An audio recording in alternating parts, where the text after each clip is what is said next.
नमस्कार बच्चों, स्वागत है आपका अपने यूट्यूब चैनल हरियाणा सेंट्रल पर। जो डिटेल डिस्कशन है 4 अगस्त की कॉपी का वो हम कर रहे हैं, ठीक है।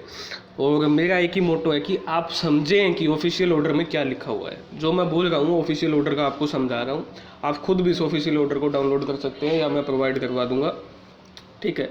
टोटल 17 केस हैं, 5 एडवोकेट्स हैं सरकार की तरफ से। बलदेव राज महाजन, श्रुति जैन, गोयल आपका पक्ष रखेंगी, ठीक है। अब ये यहाँ तक हम कर चुके थे। अब आगे चलते हैं कि क्या बात है। 4 अगस्त को सुनवाई अब स्टार्ट होती है। इस पैरे में क्या बोला है वो पढ़ लेते हैं। No return reply has been filed by the respondent commission but learned advocate. इन्होंने कोई रिटर्न रिप्लाई फाइल नहीं किया, ये आपके जज साहब बोल रहे हैं। But learned advocate general Haryana submit that is overall submission में can be taken into consideration. लेकिन जो एडवोकेट जनरल हैं उन्होंने ये बोला कि उनका मुजबानी जो है जो बोला उनको कंसिडरेशन में लिया जाए for deciding the issue as the matter is urgent keeping in the fact that the test of group 56-57 conduct हो according to this advertisement on this date. यानी आप इतना बड़ा चीज़ देख लीजिए, इन्होंने रिटर्न रिप्लाई नहीं किया, ये कोर्ट ऑर्डर में लिखा है। उन्होंने एजी साहब ने बोला कि जो मैं मुंह से बोल रहा हूँ उसको आप गंभीर समझ के उसको मानिए। समझ में आ गया? चलिए जी। Learn advocate general Haryana appear on behalf of the respondent commission. Advocate general आपके कमीशन की तरफ से बिहाफ पे शामिल हुए। Submit that though marks of socio economic criteria have given to the content on the basis of the document attach. उन्होंने बोला जो डॉक्यूमेंट अटैच किए उनके बेसिस पे उनको नंबर दिए। But the said document have not be verified. लेकिन उन्होंने बोला कि वो वेरीफाइड नहीं है। Said document have not been verified as so to establish what the said candidate actually entitled for the said marks keeping in view the fact circumstances of the candidate concerned, qua factual aspect and qua the genuineness of the said document attached to the claim of the benefit. ये बलदेव राज Mahajan ji advocate आपके बोलते हैं। इस बच्चे screenshot ले लो, जिनके जड़ या कीड़ा है दिमाग में उन बच्चों की आंखें खुल जाएंगी। उन्होंने बोला जिन बच्चों ने नंबर क्लेम किए हैं हम उनके नंबर क्लेम को वेरीफाई नहीं कर सकते। ये नहीं बता सकते कि उन्होंने जो नंबर क्लेम किए हैं वो आपके सही है या गलत है, सिर्फ किसके बेस पे, जो डॉक्यूमेंट उन्होंने अटैच किए हैं क्लियरली उनके बेस पे। तो इस चीज़ को आपको समझना जरूरी है। इस चीज़ का स्क्रीनशॉट भी ले लीजिए। बिल्कुल एक बात सच है, जिनके जड़ कीड़ा है ना दिमाग में उनका नहीं निकल सकता। उनके तुक्के से नंबर आए हैं और वो तुक्के से नंबर अब जाए भी गए, ठीक है। नेक्स्ट जो आपका पैरा है उसको समझ लेते हैं। ये जी, learn advocate general Haryana concede to the fact as has already come on record that certain candidates who had claimed the benefit of extra mark in the weightage given under socio-economic criteria, so they were not entitled for the same, वो entitled नहीं थे, उसके लायक नहीं थे, and submit that it was for this reason why the options were given to them। इसलिए उनको option दिया गया कि आप विड्रा कर लीजिए। देखो बोगस क्लेम, बोगस मतलब होता है false claim, and the certain candidate है विड्रॉन। देखो और कुछ कैंडिडेट ने अपना जो क्लेम है वो वापस भी लिया। ही फर्दर सबमिट दैट, उन्होंने सबमिट किया कि the commission has not verified the veracity of the document. भाई जो वेरासिटी है डॉक्यूमेंट की कि वो सच है या झूठा, उन्होंने वेरीफाई नहीं किए हैं। ये आपका कोर्ट के ऑफिशियल ऑर्डर में है, ये आपका फिर स्क्रीनशॉट ले लीजिए। And the other necessary fact that pertaining to valid candidate of each candidate as there are large number of candidate. उन्होंने बोला कि लाखों कैंडिडेट हैं जिन्होंने एक्स्ट्रा नंबर लिए हैं, तो हम उनका अच्छे जेन्युइन तरीके से हम उनका चेक नहीं कर सकते। Who have appeared in city who had submitted their document to claim extra marks against weightage given under socio-economic criteria and also because of the fact that there is a very short time। और इन्होंने बोला कि बहुत कम time है इस stage पे। कम time किसने बनाया? कम टाइम कमीशन ने बनाया। कम टाइम किसने बनाया? सरकार ने बनाया जानबूझ के। जनवरी से लेके अगस्त तक 6 महीने होते हैं। क्यों आपने कम टाइम बनाया? ये रीजन दिया उन्होंने। So as to return examination head अलग, उन्होंने बोला कि हमने पहले ही रिटर्न ले लिया, अब टाइम बहुत कम है, हम वेरिफिकेशन जो है हम वो नहीं कर सकते हैं, ठीक है। ये खुद एडवोकेट जनरल ने बोली है ये बात कि हम पक्के तौर पे ये नहीं कह सकते कि ये सही कैंडिडेट है। तो पल्ला झाड़ लिया है भैया एडवोकेट जनरल और सरकार ने भी। ये आपका प्रूफ में यहाँ लिखा हुआ है, इसका स्क्रीनशॉट ले लेना जिस भी भाई को अभी भी डाउट है। अब नेक्स्ट पैरे पे आते हैं।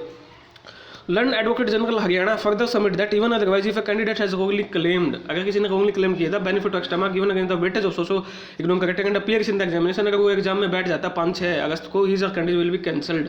लेटर स्टेज पे उसका कैंडिडेचर वो कैंसिल कर दिया जाएगा। When the document stocking claim to the side extra mark will be called, जब वेरिफिकेशन होगी बाद में तो उसका कैंडिडेचर आपका रद्द कर दिया जाएगा। इस स्टेज पे हम वेरीफाई नहीं कर सकते, ना ही ये बता सकते कि कौन बंदा जेन्युइन है, कौन आपका वो है I have heard learn counselling for the parties and have gone through the record with their label assistant. अब जज साहब कहते हैं कि मैंने उनको सुना और फिर मैं उनके जितने भी रिकॉर्ड थे उन्होंने मैंने उनको पढ़ा, ठीक है, वो अब अपने जज साहब कह रहे हैं। उसके बाद देखिए अगला para, before adverting to the merit of the claim being raised by the petitioner and the defense being raised by the respondent commission, it may be noticed that wherever the selection process has to be undertaken in government service, जहाँ जज साहब बोल रहे हैं जहाँ भी government service में ये प्रोसेस होती है, the same has to be fair. Number 1 बात तो फेयर होनी चाहिए, नंबर 2 ट्रांसपेरेंट होनी चाहिए, और नंबर 3 अकाउंटेबल होनी चाहिए। अकाउंटेबल का मतलब समझ लो, जो समझना नहीं चाहते हैं ना अंधभक्त हैं जो, वो अकाउंटेबल का मतलब जवाबदेही होनी चाहिए आपकी। ये कोर्ट ने लिखा है और हमारा अधिकार है पूछना और उनका अधिकार है जवाब देना। अकाउंटेबल है वो। ये हुआ तो क्यों हुआ, इस चीज़ को बताने के लिए इतने दिनों से चिल्ला चिल्ला के बोल रहा हूँ। जज साहब भी यही कह रहे हैं, जज साहब कि अकाउंटेबल हैं वो। नेक्स्ट भाई,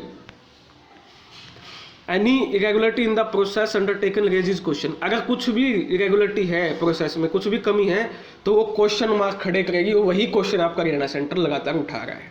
as to whether the process undertaken denies equal access पर द कॉन्स्टिट्यूशन और नोट। क्या इस प्रोसेस ने कॉन्स्टिट्यूशन की धज्जियां उड़ाई है? सही शब्दों में बोलूँ तो क्या ये कॉन्स्टिट्यूशन के हिसाब से है या नहीं है?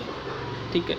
For the said view the judgment of the honourable supreme court of Indian civil appeal, supreme court की एक जजमेंट है Sachin Kumar and others versus Delhi subordinate service DSSB and others 3/3/2021 की can be relied upon and relevant para of the said judgment and अंदर।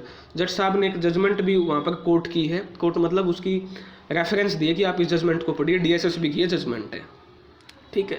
तो इस judgement में क्या लिखा हुआ वो समझ लेते हैं, उसके बाद आगे पढ़ेंगे। This judgement visit a familiar conundrum in service jurisprudence, the constitutional values which undergird articles 14-16 to mandate that selection process conducted by public authority to make recruitment have to fair। Article 16-14 का इसमें हवाला दिया कि जो recruitment process होगी fair होगी, transparent होगी और अकाउंटेबल होगी। All too often human fallibility and foibles intrude into the selection process. Selection involves intense competition and there is no dearth of individual who try and bend the rules to gain unfair leap in the race।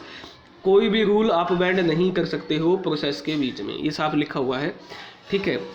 Whether the process has denied equal access to all person, the sanctity of the selection process comes under cloud। यानी जो आपकी सच्चाई है selection process की, उस पर काले बादल छा जाएंगे। तो ये जजमेंट आपकी सुप्रीमो कोर्ट की है, HS सेठी जज साहब ने, ठीक है। Keeping in view the said settled principle the grievance being raised by the petitioner the present petition need to be addressed. तो उन्होंने बोला जितनी भी पेटिशनर ने आपकी रिट पेटिशन डाली है, जितने भी क्वेश्चन उठाए हैं, उनको एड्रेस करना पड़ेगा, उनको आपको जवाब देना पड़ेगा, उसको हम मान रहे हैं, ये बोला है। The selection process provisions to advertisement 3/7/2023 is being undertaken by the respondent commission in a free fair transparent manner so as to equal access to the all candidate. उनको ये फ्री ट्रांसपेरेंट फेयर मैनर में करनी पड़ेगी ताकि सभी candidate को equal आपका क्या मिल सके, अधिकार मिल सके, ठीक है। तो यहाँ तक इस वीडियो में करते हैं। आपको समझ में आ गया होगा कि कोर्ट ने क्या कह के जो है रिस्पोंडेंट है जो AG साहब है उनकी बात को डिनाई किया है, ठीक है। यहाँ तक की वीडियो का स्क्रीनशॉट ले लेना, कोई समझ में ना आए तो कमेंट कर देना। ये है आपकी ऑफिशियल। अब भी किसी के समझ में ना आए तो भाई हम कुछ नहीं कर सकते, हमारा काम है सच्चाई को रखना, वो आपका हरियाणा सेंट्रल सच्चाई रख रहा है। बाकी कोई डाउट हो तो कमेंट सेक्शन में बताएं। जय हरियाणा, जय भारत, धन्यवाद।